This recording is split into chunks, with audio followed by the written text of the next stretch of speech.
मानव सभ्यता विकास या विनाश, निर्णय आपके हाथ।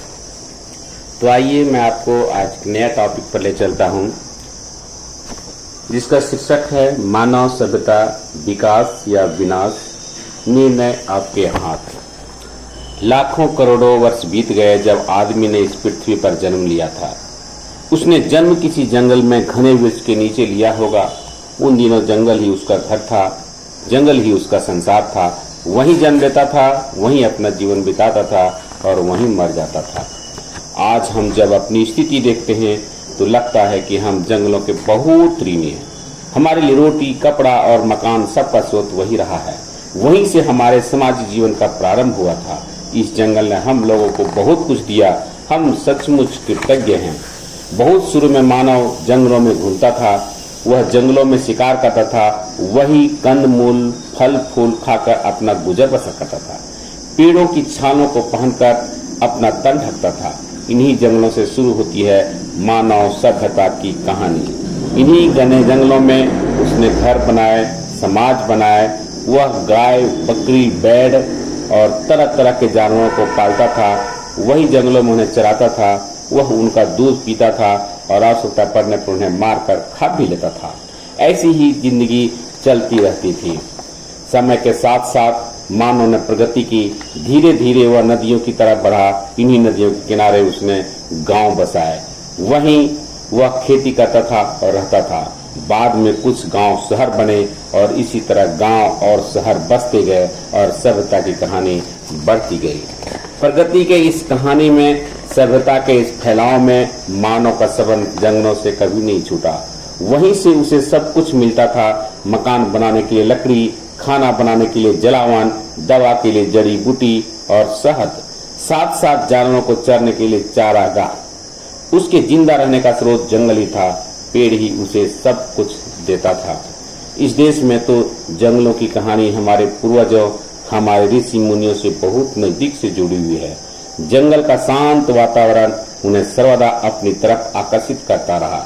इन्हीं जंगलों में घने पेड़ों की छाया में वे ध्यान लगाते, यज्ञ करते, ज्ञान प्राप्त करते। अपने भगवान बुद्ध को भी तो इन्हीं पेड़ों की छाया में ज्ञान की प्राप्ति हुई थी और वहीं से वे संसार की शांति को संदेश देने निकले थे। हमारे महान गुरुओं ने अपने शिष्यों को, राजकुमारों को इन्हीं जंगलों में तरह तरह की शिक्षाएं दी। इन्हीं जंगलों में बने गुरुकुलों में इन्होंने हर तरह के शास्त्रों का अध्ययन किया और अपना ज्ञान बढ़ाया। हमारी संस्कृति की कहानी जंगलों से बहुत जुड़ी हुई है। इन्हीं जंगलों में हमारे ऋषि मुनियों ने रामायण और महाभारत जैसे महान धार्मिक ग्रंथों की रचना की, वेद लिखे। यही कारण है कि पेड़ों की पूजा हम करते हैं। हम में से बहुत यह मानते हैं कि पेड़ों में भगवान बसते हैं। शायद हमारी मान्यता यह सिद्ध करती है कि पेड़ हमारे जीवन के लिए बहुत उपयोगी है। इन जंगलों में हमारी बहुत मदद की है। ये जंगलें हमें बाढ़ और सूखा के विनाश लीला से बचाते रहे हैं। वे वातावरण को साफ रखते हैं ताकि हमारी छातियों से शुद्ध हवा घुसे और हम स्वस्थ रहें। और भी बहुत कुछ किया है इन जंगलों ने हमारे लिए। वे नदियों के किनारे की मिट्टी के कटाव को रोकते हैं ताकि हमारी धरती उपजाऊ रहे, उसमें बहुत सारे अन्न उपजे और चारों तरफ हरियाली रही। इसी कारण समय पर वर्षा होती थी और खेतों की पानी मिलता था और हमारे लिए बराबर फल और सब्जी भी मिलते थे। इतना ही नहीं, इन जंगलों ने जानवरों और पक्षियों को भी अपना यहाँ बसाया, उन्हें शरण दी, चरने के लिए हरे भरे चारागाह दिए। तभी तो हमारे यहाँ दूध की नदियां बहती थी। हमारे महान भारत देश का एक बहुत बड़ा भाग जंगलों में फैला था। चारों तरफ हरियाली ही हरियाली दिखती थी। सभी मौसम समय पर होते थे। आदमी कम मेहनत में भी सुख से रहता था।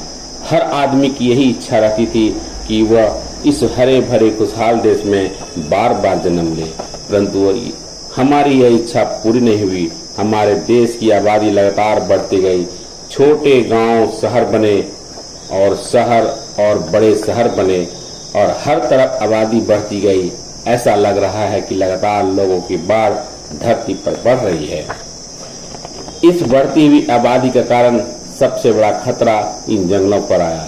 इस बढ़ती हुई आबादी के लिए और खेत चाहिए था, इसीलिए जंगल कटे। हम घर बनाने के लिए, लकड़ी के लिए, दवाइयां बनाने के लिए अंधाधुंध पेड़ों की काटते गए। जंगल बर्बाद होते गए, हरियाली खत्म होती गई। हमारी नादानी का नतीजा हमारे सामने है। हर साल कहीं बाढ़ तो कहीं सूखा। सबको वर्षा की कमी महसूस होती है और खेतों को बराबर पानी नहीं मिलता है।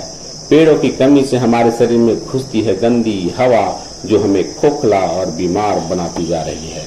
इस नादानी को देखकर हमें याद आती है मूर्ख कालिदास की। वे जिस डाली पर बैठे थे उसी को काट रहे थे। ऐसा लगता है कि हम भी वैसा ही कर रहे हैं। हम अपनी जिंदगी बर्बाद कर रहे हैं, अपने पैरों पर कुल्हाड़ी मार रहे हैं। लेकिन क्या अब कुछ नहीं किया जा सकता है? क्या इस बर्बादी को हम रोका नहीं जा सकता है? क्या मानव सभ्यता की कहानी को खत्म होने से नहीं बचाया जा सकता है? क्या हमारे सामने आशा की किरण बाकी नहीं है? जरूर है, परंतु जरूरत है अभी से सावधान हो जाने की, सोच समझकर आज कदम बढ़ाने की। अगर हमने बर्बाद किया है तो हम भी आबाद भी कर सकते हैं, लेकिन इसके लिए हमें अपनी पुरानी परंपराओं को फिर से कायम करना होगा। अगर हमारे सचमुच पेड़ों की पूजा करते थे पूर्वज, तो यह माना है कि इन पर भगवान बसते हैं, तो हमें इन्हें वही आदर देना होगा। शायद कुछ पेड़ तो कटेंगे क्योंकि हमारी जिंदगी इसी पर निर्भर है, लेकिन यह जरूरी नहीं कि उसे जड़ से काट दिया जाए, उसे पूरा बर्बाद कर दिया जाए। अगर हम एक पेड़ काटते हैं तो उसकी जगह 5 पेड़ लगा भी तो सकते हैं, ताकि हमारे लिए, हमारी संतानों के लिए जंगलों की उपयोगी चीजें बराबर मिलती रहे।